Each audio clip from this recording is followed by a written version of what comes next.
জামালপুরে ৯৫০ কেজি ঘোড়ার মাংসসহ ৫ জনকে আটক করেছে পুলিশ। রোববার ভোরে সদর উপজেলার নরন্দী চকবাজার এলাকা থেকে স্থানীয়দের সহযোগিতায় তাদের আটক করা হয়।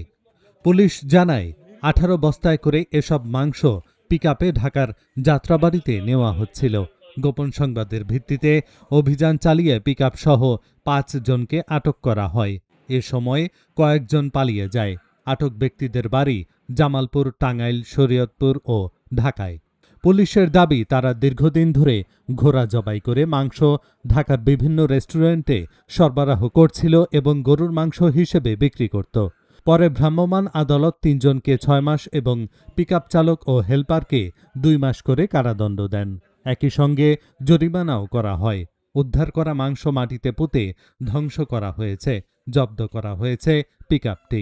ঘটনায় জড়িত অন্যদের শনাক্তে অভিযান চলছে বলে জানিয়েছে পুলিশ।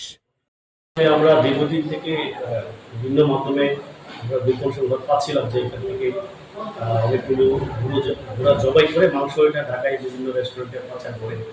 তো আমরা এই ভিত্তিতে আমরা অনেক সোর্স লাগাই রাখি এলাকার বিভিন্ন জায়গায় স্পটে। তো হঠাৎ আজকে রাতে ৩টার সময় আমরা সংবাদ পাই যে আজকে ঘোড়া জবাই হয়েছে অনেকগুলো। সেই প্রেক্ষিতে আমরা অভিযান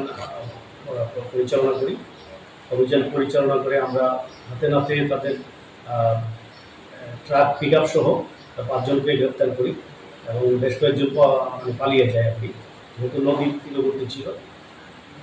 পরবর্তীতে তাদের জিজ্ঞাসাবাদে তারা স্বীকারোক্তি করে যে তারা এই প্রায় সময় এই মাংস ঘোড়া জবাই করে গরুর মাংস হিসেবে ঢাকায় বিভিন্ন রেস্টুরেন্টে তারা বিক্রি করে বা পাচার করে।